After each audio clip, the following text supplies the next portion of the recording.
In this video, I will take you through who I think are the best players to pick for Matchday 2. Take note that I am only making selections from the France and Denmark match onwards, as the other matches have been played.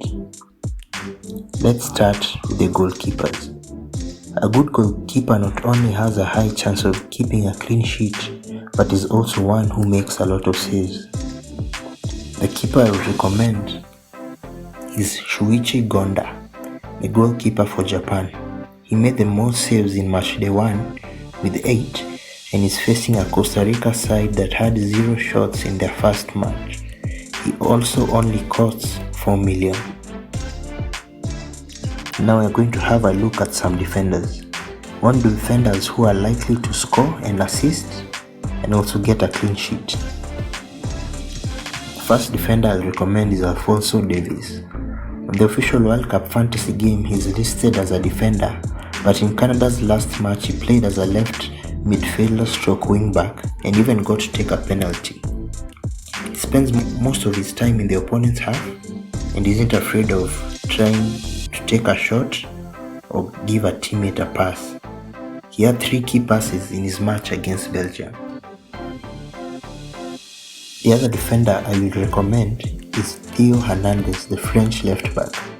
He was only on the field for 76 minutes, but he managed to get 1 assist, 2 shots and 4 key passes, which is the joint 3rd best in the whole competition. He's a very attacking left back, but Denmark is also not a team to take lightly.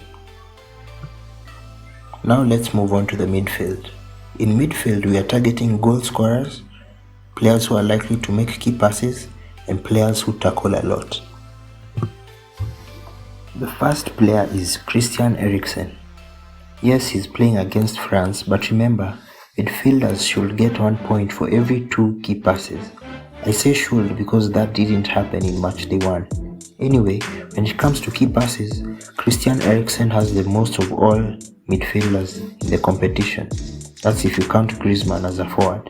If Denmark are to get a goal against France, Eriksen has a high chance of being involved, but even if they don't, Eriksen will hopefully still get points for key passes. Our next midfielder is Adrien Rabiot. He not only got a goal and an assist against Australia, but he also made 5 tackles, which is the second most of any midfielder in the whole competition as of Matchday 1.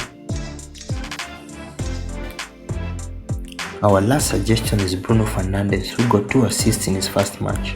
Although his next opponent Uruguay did not allow any shot on target, Portugal is filled with forwards such as João Felix and Cristiano Ronaldo, who are begging for an assist.